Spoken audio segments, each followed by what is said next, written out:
yaitu tentang burnout kuliah dan kehilangan motivasi untuk belajar. Betul sekali, dalam pembahasan kali ini tuh terangkat dari sebuah video yang dikirimkan oleh seseorang yang dimana dia menceritakan kondisinya saat ini. Di dalam video tersebut, ia mengaku bahwa ia itu kehilangan semangat untuk kuliah, motivasi belajar, dan juga mempertanyakan tujuannya untuk kuliah itu apa sih sebenarnya. Mungkin kita pernah ya berada di posisi itu, atau bahkan sekarang nih kita lagi merasakannya.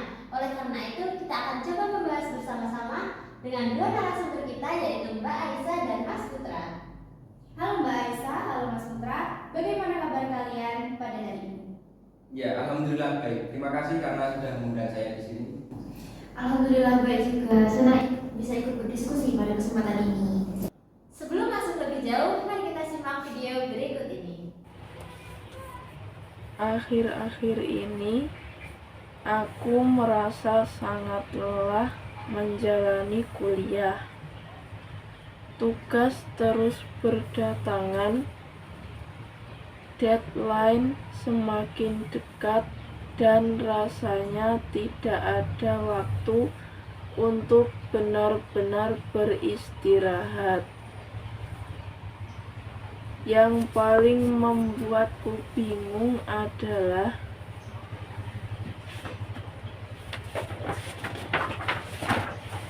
saat semangatku yang dulu aku punya perlahan hilang.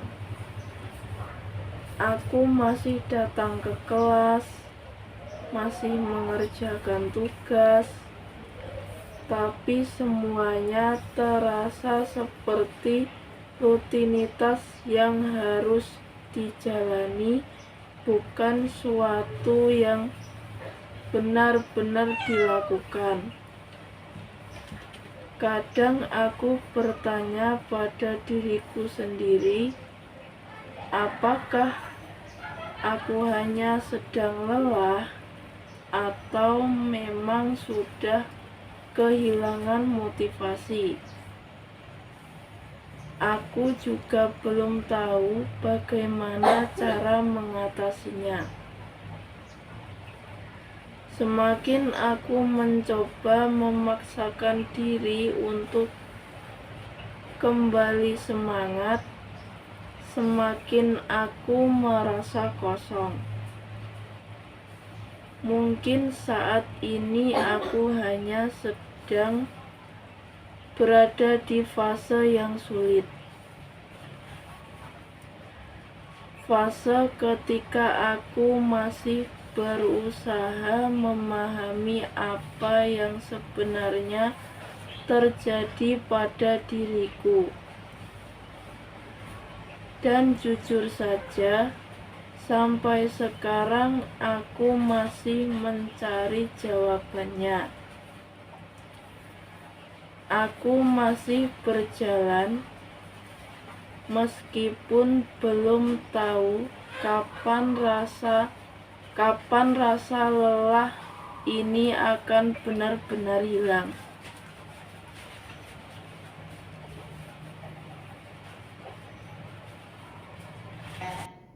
Dalam video tersebut, pengirim mengatakan bahwa ia merasa lelah menghadapi tugas kuliah yang terus bertambah dan juga mulai kehilangan semangat rupanya.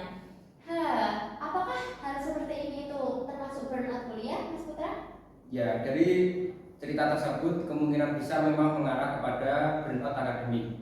Jadi burnout akademik itu bukan hanya karena capek karena tugas, tetapi juga lelah secara fisik, mental dan juga emosional dikarenakan tekanan yang berlangsung secara terus-menerus. Nah, jadi burnout kuliah itu tuh berbeda dengan rasa malas ya, Mas Putra? Beda. Jadi seseorang yang mengalami burnout itu seringkali masih mempunyai keinginan untuk berhasil, tetapi energinya itu sudah terkuras yang membuat susah ya untuk menjalankan aktivitas seperti biasanya. Menarik sekali ya, berarti bukan termasuk malas tapi karena sudah lelah untuk menjalaninya. Iya. Nah, kalau menurut Mbak Aisyah nih, apa saja sih faktor yang sering membuat mahasiswa itu mengalami burnout? Ada banyak sekali faktor, bisa karena tugas yang menumpuk, tekanan untuk mendapatkan nilai yang baik, tuntutan organisasi, masalah pribadi, dan bahkan karena ekspektasi yang terlalu tinggi terhadap diri sendiri. Sehingga mahasiswa itu terkadang merasa harus produktif dan tidak boleh gagal. Jadi akibatnya mereka itu memaksakan diri sendiri dan tidak memberikan waktu untuk beristirahat. Saya rasa banyak ya mahasiswa yang relate dengan keadaan ini.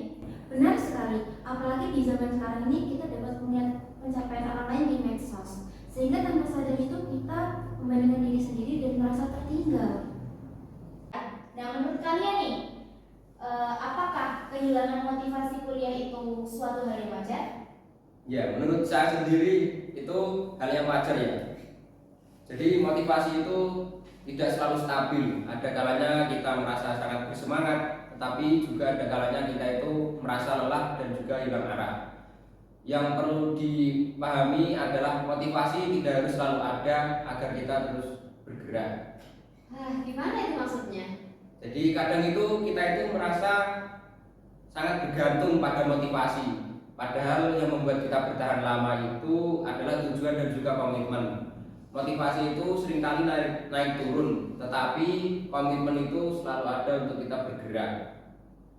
Saya setuju, bahkan banyak sekali orang yang berhasil bukan karena selalu termotivasi, tetapi karena mereka tetap melakukan apa yang harus mereka lakukan meskipun tidak sedang bersemangat. Oh ya Mbak Aisyah, apakah Mbak Aisyah itu kira-kira pernah mengalami kehilangan motivasi kuliah?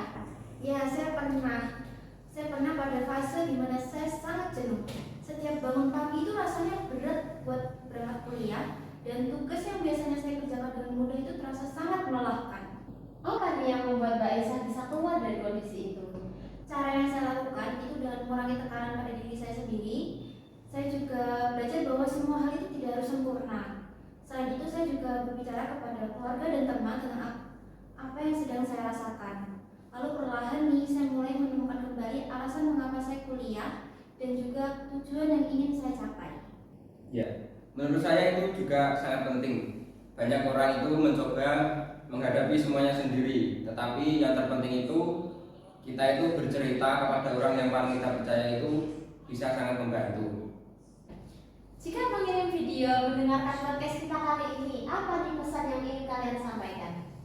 Ya, saya ingin mengatakan bahwa apa yang kamu alami saat ini itu sangat valid dan banyak orang juga yang mengalami hal tersebut. Jangan kamu merasa lemah hanya karena kamu sedang lelah. Burnout bukan tanda dari kegagalan, justru itu adalah tanda bahwa kamu sudah berjuang cukup keras dalam waktu yang cukup lama. Dan jangan ragu untuk meminta bantuan, karena beristirahat bukan berarti menyerah. Memberi ruang untuk diri sendiri bukan berarti berjuang. Terkadang kita hanya perlu jeda untuk mengisi ulang energi kita sebelum melanjutkan perjalanan. Wah, pesan yang sangat baik sekali ya dari Mas Putra dan juga Mbak Aisyah.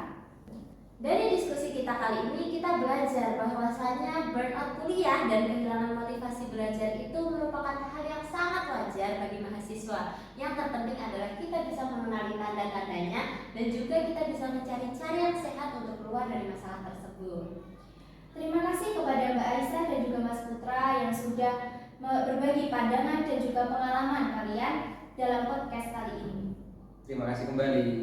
Terima kasih, semoga bermanfaat bagi teman-teman yang mendengarkan. Saya Afina Dan saya Era. Sampai jumpa di episode berikutnya. Tetap jaga kesehatan dan juga mental kalian ya.